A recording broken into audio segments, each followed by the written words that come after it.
chers petits observateurs, je vais être franc avec vous, ça fait très très longtemps que je n'avais pas découvert une Renault qui me fasse envie.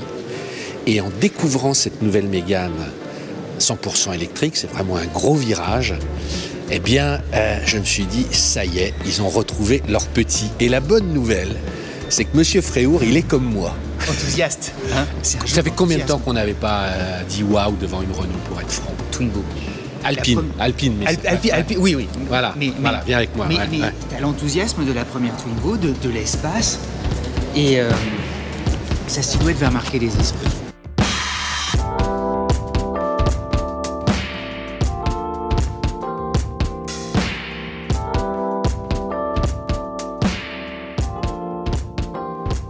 On avait tous parié, enfin tous, quand tu lisais la presse et les photos un peu volées commentées, beaucoup se disaient ça va être un SUV. On la découvre compact, et vraiment compact, 4,20 m, donc réduite par rapport à la taille. 15 cm de moins, c'est énorme. Et la hauteur, regarde, moi je suis plus habitué. Mais regarde-moi ma hauteur là. Ouais. L'obésité prend peut-être fin. Hein? L'obésité prend fin, moins de sculpture, beaucoup plus contemporain. Chacun va y voir ce qu'il a envie d'y voir, quelque chose de chic ou pas, du grand public ou pas. Honnêtement, enfin, c'est quelque chose qui va durer. Ouais. Tu vois, notre premier sentiment, il est... Alors, on sort de la conférence de presse, hein, c'est toujours le jeu des présentations. Il y a beaucoup à dire. On va aller voir la plateforme, c'est une toute nouvelle plateforme, mais on va quand même dire deux mots. La première chose, c'est que elle ne sera disponible qu'en électrique. C'est la base de la toute nouvelle plateforme. Extraordinairement gonflé, marqueur historique. Ouais. Imagine-t-on un jour les Allemands dire la Golf deviendra électrique. Même les Coréens qui se disent beaucoup en avance. Là, tout à coup, tu as Renault qui dit bah, moi, terminé, hop, 100% alors, électrique. Pour le grand public, parce que ça va causer, la Mégane thermique et hybride sera en parallèle pendant quelques années toujours disponible. Donc voilà, on évacue ce sujet-là. Mais il faut se dire que les années 20 sont bouleversantes pour l'industrie automobile. Et en 2025, on se regardera peut-être d'ailleurs, tu vois, dans 2 ans, 2025, le marché va complètement basculer électrique, qu'on le veuille ou non. On ne peut pas faire autrement. Donc, juste sur les feux là à l'arrière, on peut. Ah merde, ils sont pas allumés. Ah ouais, vous pouvez nous. Bah regarde, on va prendre ceux-là peut-être. Ceux-là en gris, ça c'est la couleur de lancement. Ah voilà, c'est là. Regarde. Je sais pas comment ils appellent ça, mais c'est d'une finesse. Ouais. Ça a été découpé effectivement au laser. C'est précieux, c'est des ornements. On a presque le sentiment que c'est en vie. Et ça donne un aspect, une modernité qu'on n'attendait pas du tout là-dessus. Ah ouais. Alors c'est du détail, hein, on va dire, c'est du waouh, mais ça le fait. Ouais. Et la face avant aussi, pour revenir sur le ISO, la grise, là, ils sont en train de filmer, mais parfois tu auras soit une plaque ton caisse, devant, là, tu vois la flèche, soit elle est dorée. Je ne sais pas si Julien peut aller la filmer. Doré. Et alors les jantes, elles sont impressionnantes, elles sont en 20 pouces. Ouais. On se dit en les voyant, forcément ça va être les finitions hautes initiales. Que nenni, c'est d'entrée de gamme. Et tu as 2 types de jantes, elles font toutes les deux la même dimension, 20 pouces, soit ce dessin-là, soit le dessin de la rouge. Et honnêtement, c'est difficile de savoir lequel on préfère. Hein. Petite chose aussi, toutes les poignées sont intégrées. Pour soigner les voilà. Celle-là, ils ne nous l'ont pas dit l'aérodynamique. Je sais que la voiture fait 1664 kg. Ce qui est relativement... Ouais, on va aller voir la plateforme, mais... ils ont une batterie très... Alors on va quand même tout de suite dire c'est 60 kWh utile la batterie. Il y aura 2 batteries, 2 moteurs. Tu auras une batterie de 40 kWh là, pour baisser les prix. En gros, c'est vachement... Ils collent à l'ID3. Quoi. Ouais, c'est vraiment la cible. C'est ça qui est intéressant. Ouais. Gamme et 60 kWh. 60 kWh. Et 2 moteurs, un qui sera plus près, ils m'ont dit à la fin, plus près des 96, je crois, kilowatts, et l'autre 160 kW. Ouais, l'équivalent de 218 chevaux. 130 ou 218 chevaux. Et 470 km d'autonomie WLTP pour la plus performante. Ouais, on va en reparler de tout ça. On va faire une vidéo aussi que sur les écrans, mais on va monter à bord. Tu te mets derrière, je me mets devant. Viens Cédric. Je peux temporiser jusqu'à sur l'arrière. Non mais toi tu la trouves pas bien. Il a raison. C'est lui pardon. Allons-y. Mais pour une fois que j'ai envie de dire d'une Renault. Vas-y Julien, c'est vrai. Non, voilà, là les feux sont pas allumés, ça aide beaucoup les feux. Mais franchement, la Mégane quand même, c'est c'est la Golf de Renault et tout. Je vais pas dire qu'elle est sportive, mais il y a toujours ce petit côté-là de compact et tout. Là, à l'arrière, il y a un côté un peu capture. Je suis dur, hein, mais elle est un peu SUV et moi j'ai un peu du mal. Et je me dis, C'est marrant que tu dises ça. Mais tu veux que je te dise, pour moi, elle n'a rien à voir avec l'histoire des Mégane. C'est la 5e génération. Pour moi, je vois pas une Mégane. Elle s'appelle Mégane, mais moi, et c'est ça qui me plaît, j'ai envie de te dire. C'est ça qui me plaît. Regarde, on le voit mieux là, avec sur la grise, avec la. Mais c'est drôle comme les constructeurs, quand ils ont besoin de faire électrique, ils font totalement différemment. Et quitte à faire peur en fait aux acheteurs habituels de Mégane. Ouais, mais tu veux, je l'ai souvent entendu dire, grâce à l'électrique, les plateformes, on va pouvoir partir d'une page blanche. C'est la première fois que j'ai le sentiment que là, on est vraiment allé au bout. Ça fait 5 ans qu'ils travaillaient dessus. Avec tout ce qu'il nous a expliqué, après j'arrêterai là, je comprends pourquoi elle a cette tête-là. On verra. Non, mais on verra à l'intérieur parce qu'on voit qu'il y a beaucoup de place. Et en fait, c'est parce que le moteur est plus petit. Donc, du coup, elle a un capot tout petit parce que le moteur est vachement avancé et ça lui donne ce côté un peu SUV. Il gagne 30%, le système de clim est intégré au moteur, il gagne énormément de place. On va rentrer à l'intérieur.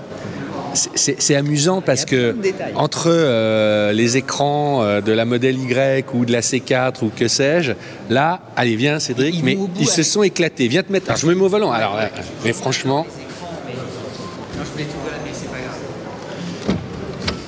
grave. J'ai pas eu le temps d'avoir le Welcome Hello. Le Welcome Hello. Mais tout de suite, t'as assez de lumière. Mais je pense qu'on pourra faire une vidéo après entièrement sur une espèce de simulateur, comme ça on verra dans les détails. C'est une petite révolution pour eux. Ouais, alors il faut expliquer, tous digital, ils ont bossé avec Google. Ouais.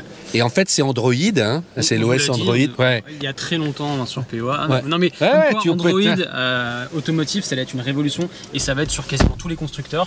Ah, voilà, maintenant Renault aussi c'est pareil, on avait fait une vidéo avec Volvo. Et ce qui est bien, c'est ce que j'avais dit, je vais pas rentrer dans les détails, j'entrerai dans les détails après. Il y a l'interface de base et après il y a tout ce qu'ils rajoutent. Et tout ce qu'ils ont rajouté, ils l'ont mieux fait que Volvo et que Polestar. C'est dire quand même, hein. Non mais et c'est bien fait. Les deux écrans, ça fait quand même 24 pouces. Et vous inquiétez pas, hein, ceux qui ont Apple, vous pouvez quand même mettre votre Apple CarPlay. Mais c'est bien fait, c'est très fluide et le monsieur qui a géré ça, les écrans et tout, on va le voir après, il connaît POA et quand je suis arrivé il m'a dit non, mais là on a mis du processeur et de la RAM, vous allez voir ça rame pas. Effectivement ça rame pas. Sur le truc, ils remettent un peu de bois, tu vois, un peu de bois sur les côtés, il y a une jolie finition. Franchement, face à une ID3 qui est en face, t'as l'impression là d'être dans le logo, c'est génial. Ouais, le nouveau logo. Pourquoi j'ai pas les compteurs là, on les verra tout à l'heure sur l'eau. Ouais, et il y a plein de compteurs différents, il va avoir un effet waouh pour Cédric, tu verras. Le levier de vitesse, il est comme chez Mercedes, tu vois, il est sur le côté, c'est vachement important. Ouais, donc, comme chez Tesla aussi. Ouais. Beaucoup de place maintenant, plein de rangements, il y a plus de 30 litres, voilà, tu vois. Ouais, ils ont expliqué que l'ensemble de la planche de bord avait été dessiné comme du mobilier. Totalement comme du mobilier, en essayant d'oublier le côté bagnole. C'est un discours souvent qu'on entend. Sans doute. Mais ça le joue là, ça le fait. Mais ça se sent l'intégration de l'aérateur. Il est drôle le bois en fait, on dirait il y a un pixel. Ouais, tu verras, il y a un atelier où on les voit. Alors, une mauvaise nouvelle au départ, pas de toit ouvrant panoramique disponible. Bonne nouvelle, on pourra avoir des intérieurs clairs et même les ciels de toit et les contre. C'est une petite révolution. Hein. Très bel objet le volant. Ouais, c'est bien. Non mais franchement, c'est bien, ça donne envie. Les touches là, tu vois tout ça, la recharge par induction, là, ça se compartimente, tu peux enlever, tu vois, je sais pas si on voit bien parce qu'il fait super noir là, mais tu peux mettre la taille de tes gobelets, mais c'est hyper important. Tu es dans une station entre une canette, un gobelet plastique et tout. Ça c'est sur la vie générale.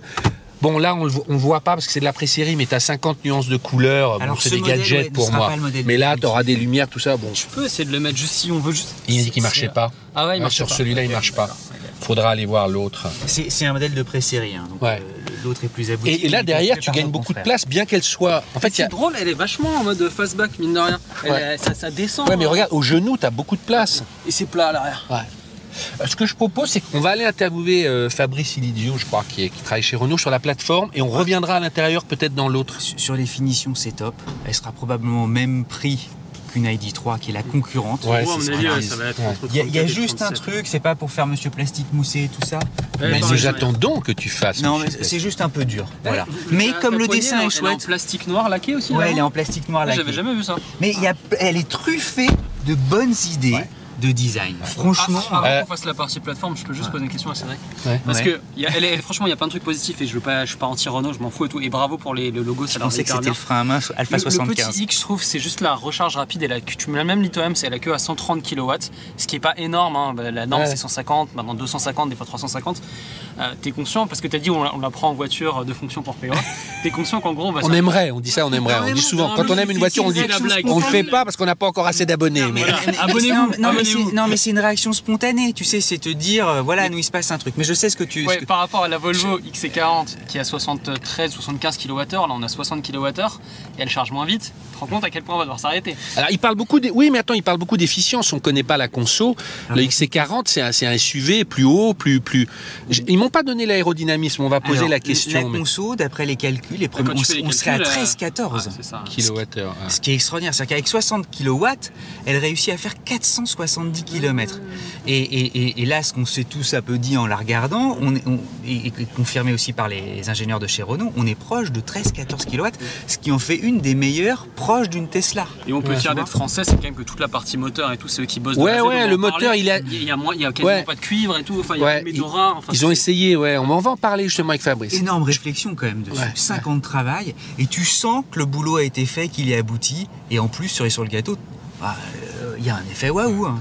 Dernière chose, là, avant d'aller sur la plateforme, avec les palettes au volant, il y aura 4 modes régénératifs. On ne pourra pas la conduire en one pedal total, c'est-à-dire que quand tu lâches le pied de l'accélérateur, elle s'arrête toute seule. Mais tu choisis, c'est quand même bien d'avoir 4 modes régénératifs. On va aller voir la plateforme, on continue. Et puis ça lui permettra de progresser. Effectivement, pour le temps de recharge, dans 2 ans, il sera top. Il est là, Fabrice? On va aller voir la plateforme. Bonjour Fabrice, vous allez bien? Oui, on a le droit pour quand on tourne. Vous faites quoi chez Renault exactement? Bonjour, très bien. Bien, moi, je suis responsable de la performance produit de Mégane E-Tech électrique. Vous vous rendez compte la charge que vous avez sur les épaules, hein? Tous ceux qui vont les conduire se diront c'est Fabrice. Non, c'est un travail d'équipe. C'est d'abord un travail d'équipe. Je vous charrie. On va aller voir la plateforme, qui est une toute nouvelle plateforme. Pour le grand public qui ne comprendrait pas, c'est quoi la plateforme? C'est la base, c'est le châssis, voilà, on va la voir. Et comment elle a été pensée, puisque c'est ça, en fait, sa modularité qui va changer les règles du jeu. Mais je vous laisse nous la présenter un peu.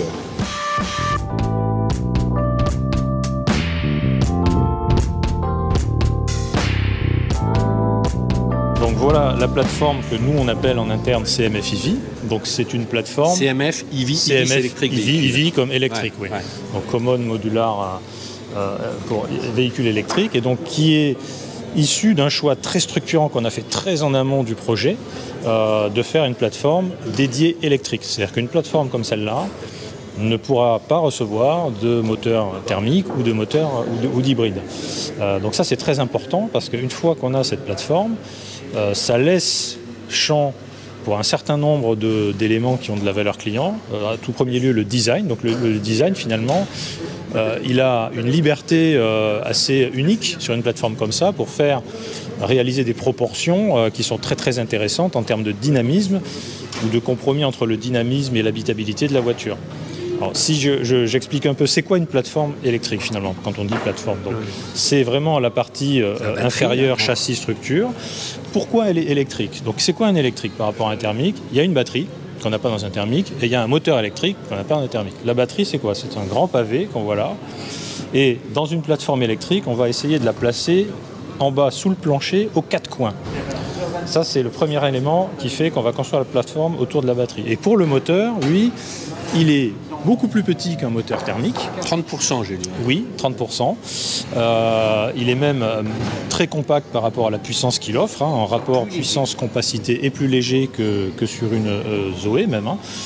Et donc le fait qu'il soit petit, on a tout fait pour repousser au maximum toute la technique, donc le moteur, son électronique et tout le système d'air conditionné, qu'on appelle le HVAC qui est là, dans le compartiment moteur. Voilà, donc une fois qu'on fait ça, batterie en bas, le plus plat possible, fine possible, et toute la technique aux 4 coins, on construit la plateforme autour de ça. Ça permet d'avoir un empattement très long, 2,70 m. Ça, c'est assez important pour une voiture qui ne fait que 4,21 m de long.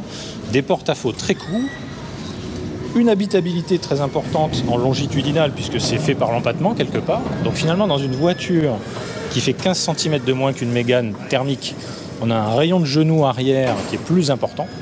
Donc ça, c'est assez unique.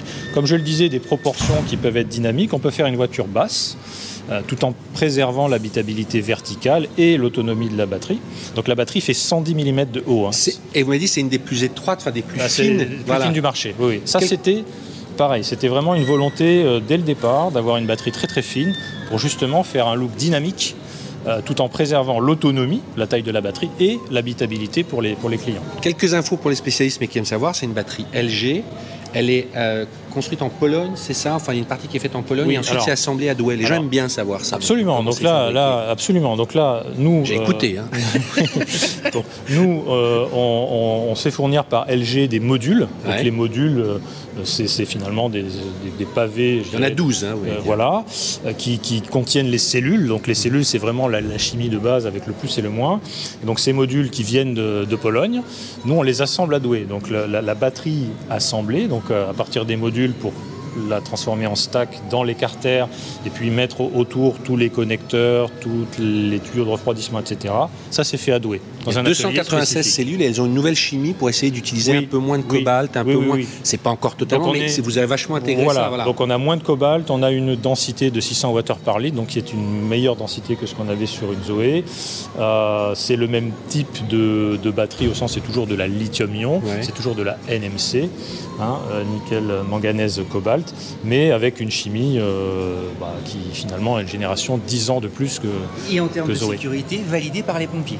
Ouais. Alors oui, alors ça... On peut l'éteindre en 5 minutes. Ça, je savais pas pour le 3 heures. Alors oui. Alors un feu de... Alors, l'objectif, c'est de concevoir une voiture. Évidemment, il n'y a pas de problème. Donc ça, c'est notre travail. C'est fait par ailleurs.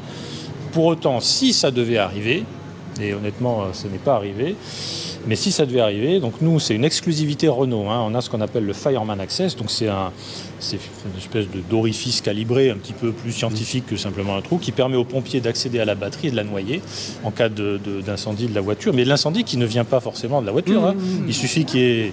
à proximité. Si on est en France, il y a une manifestation, quelqu'un... Bonjour, le truc la voiture brûle, il faut on est un samedi, ça pète forcément. Non, mais effectivement, éteindre une voiture, une batterie, parce que c'est vraiment une grosse inertie thermique, ça peut prendre 2-3 heures. Donc là, en la noyant, ça prend quelques minutes, 5 minutes. Et ça, c'est une exclusivité Renault. Ça, c'est vraiment important. Et on a mis un point d'honneur depuis Zoé. Donc évidemment, à mettre de nouveau sur cette Mégane électrique, ce qu'on appelle Fireman Access, de nouvelle génération qui permet ça, oui, très important. Autre chose, venez, on tourne un peu, mais ça c'est modulable, c'est-à-dire que, on l'a vu sur des animations, ça peut s'agrandir pour avoir plus de batterie sur des voitures plus grandes, c'est presque un Pulse en fait. C'est le principe d'une plateforme, on peut, avec de l'adaptation, c'est-à-dire ça reste la même plateforme, faire des variantes. Et donc les variantes peuvent couvrir plusieurs segments. Alors vous n'aurez pas une plateforme qui couvre du segment A au segment D, mais on peut couvrir de 2 segments facilement avec une même plateforme. Effectivement, rentrer plusieurs tailles de batterie et donc couvrir plusieurs body, plusieurs caisses en termes de segments. Donc la Mégane électrique sera la première voiture Renault sur cette plateforme, qui est une plateforme Alliance, et ce sera aussi la plus petite. Et vous disiez qu'elle était structurelle, autrement dit, on tourne. En cas de crash test, elle est là aussi pour justement absorber le choc. Et elle a un rôle à tenir sur la rigidité de l'ensemble, c'est ça? Alors, la batterie est structurelle, c'est-à-dire qu'elle intègre finalement quelque part dans sa structure de batterie les éléments de maintien et de renfort de la caisse qui nous permettent d'éviter de rajouter des renforts supplémentaires pour tenir au crash, parce que finalement, donc de la masse en plus.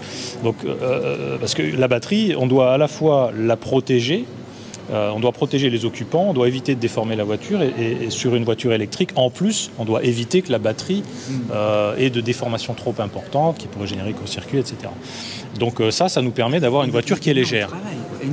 En fait, là, pour le coup, à l'ingénierie, vous voulez faire une voiture efficace, électrique, ou pas que électrique, mais électrique, il en faut aussi l'efficacité, c'est la masse. Contre-jour, en fait, c'était pas bon mon idée. Il y a des contraintes. Si vous voulez faire une voiture efficace, il y a 2 points majeurs, la masse et l'aérodynamique. Donc la masse, on a mis un point d'honneur, c'est de la physique, on a mis un point d'honneur à avoir une voiture le plus léger possible. Donc 1600, là, c'est ça 1624, à partir de 1624 kg sur la version 60 kWh utile, donc c'est quand même performant. Regardez les concurrents.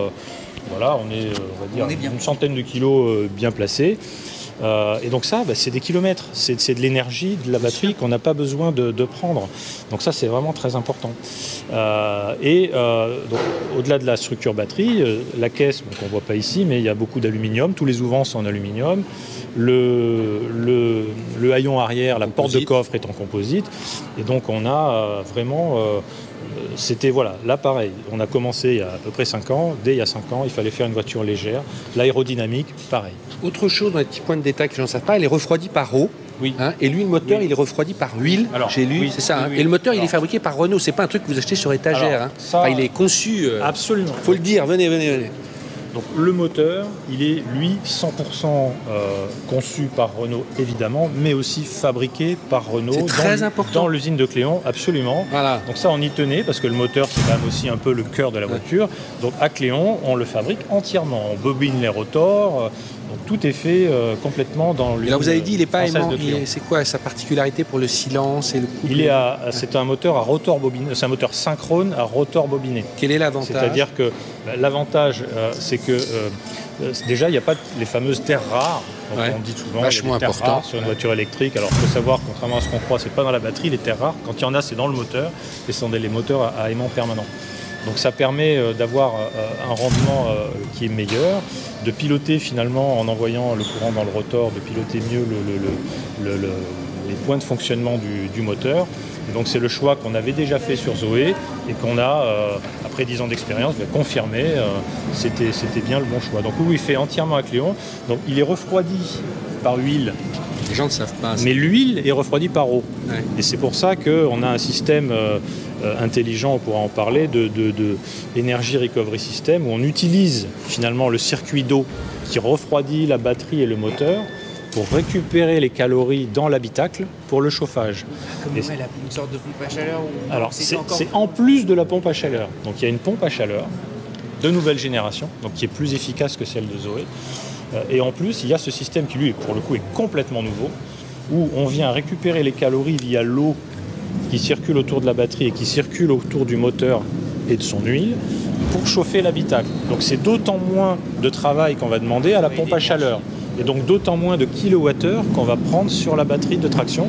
Et donc d'autant plus de kilomètres pour le client en hiver. Question toute bête, s'il y a de l'huile, il faut vidanger un jour ou pas? Non, c'est lifetime comme on dit. Okay. Oui, non.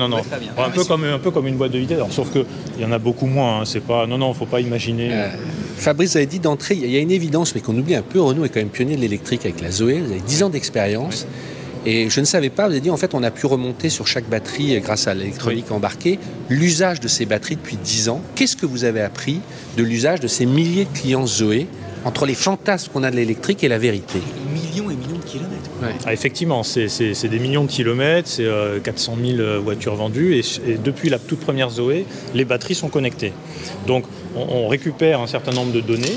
Et finalement, la batterie nous parle beaucoup. Qu'est-ce qu'elle vous a dit? Qu'est-ce qu'elle vous chuchote la nuit? Donc, non, mais c'est très important parce que ça nous donne une matière. Quand on a commencé à faire Mégane électrique et donc les premières réflexions, comme on disait il y a 5 ans, on avait déjà 50 Zoé. Et donc, on avait déjà, dès l'amont, un certain nombre de données. Donc, ces données nous permettent finalement de comprendre comment le client utilise la voiture. Quels sont les liens entre la durabilité de la batterie et la façon dont il l'utilise, en fonction aussi dans quel pays il roule, pays chaud, pays froid. Donc on regarde le vieillissement de la batterie. D'ailleurs, on a été agréablement surpris. La batterie vieillit beaucoup mieux que ce qu'on imaginait au départ. Ah oui, c'était vraiment un très bon résultat. Et donc ce sera évidemment au moins aussi bien sur Mégane électrique. Et on apprend plein de choses sur les données clients. Par exemple que une Zoé fait un trajet quotidien plus long en moyenne qu'une Clio diesel. Donc c'est vrai que c'est quelque chose qu'on n'aurait pas imaginé au départ.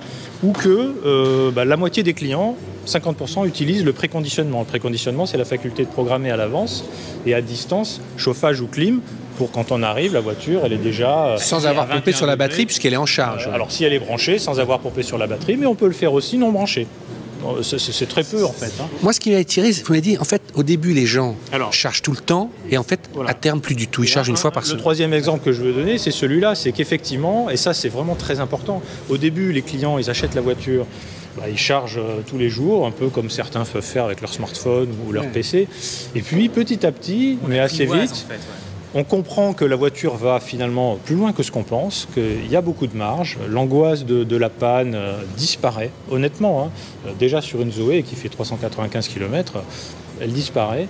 Et donc les clients chargent au début tous les jours et puis ensuite 1 ou 2 fois par semaine. Et ça, voilà, et ça nous permet vraiment de voir à quel moment se fait cette différence, combien de clients, etc., etc. Et quand on conçoit une nouvelle voiture, avoir toutes ces données, c'est une mine d'or. Bon, c'est super, on pourrait vous interroger 2 heures, mais bravo, en tout cas, good job. On se reverra pour les essais, mais c'est passionnant. Julien, on va aller... on va terminer de nouveau avec les voitures, et puis j'invite les gens à aller voir la seconde vidéo que sur l'interface Android, sur le Road Planner, ce qu'ils ont développé avec Google, un système qui veulent aussi performant que Tesla. Voilà. Juste, on les revoit pour finir, la grise un peu, là, parce qu'il y a les télés. Le côté doré, c'est peut-être un peu too much, mais bon. Mais ça bien. Ça passe. Moi, je suis d'accord. Certains vont me dire, oui, c'est un peu peut-être bling-bling, mais il y a la dose qu'il faut.